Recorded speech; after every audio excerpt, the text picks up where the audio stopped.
My question is to Mr. Ranganathan is how can universities or the education institutes adapt to these new technologies or this landscape which is ever changing?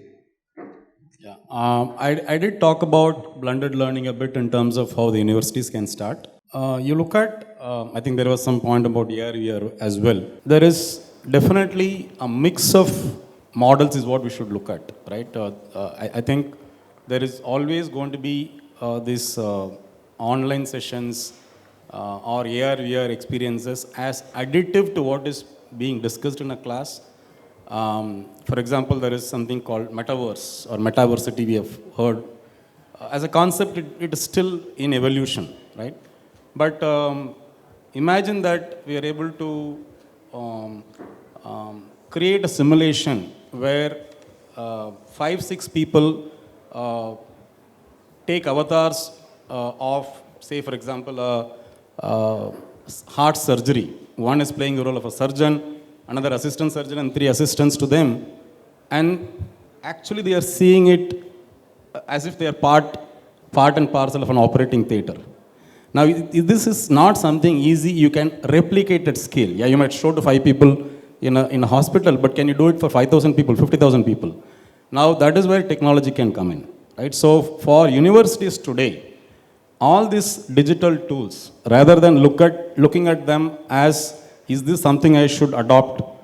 And will it change the way I have been teaching today?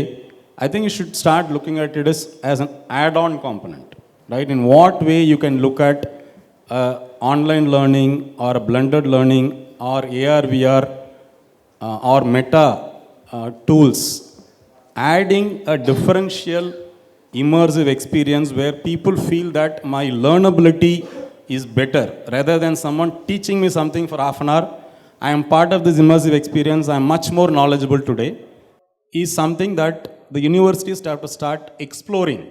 I think maybe next 2-3 years, even if you start, each of the universities spend some time, and the current generation of students are very, very capable and interested in this, right? So maybe we can even make the students as part of some of these projects, right? Create some projects, ask them to create an immersive content, right? And today, the gadgets are slightly pricey, but I believe there are also alternate modes available where browser-based these AR/VR capabilities are also possible. So I think over a period of time, cost will come down. The content can be created by the students. Certain use cases, the example I gave, that is medical, or you can look at history, you can look at biochemistry. So if each of these universities in this space can think of small areas where you can start experimenting and then see the difference it makes to the learning. End of the day, we are talking about an outcome, right? Learning outcome. It's not necessarily tied to a job yet, but even what they wanted to learn, are they learning effectively? If an online experience can make it better, why not?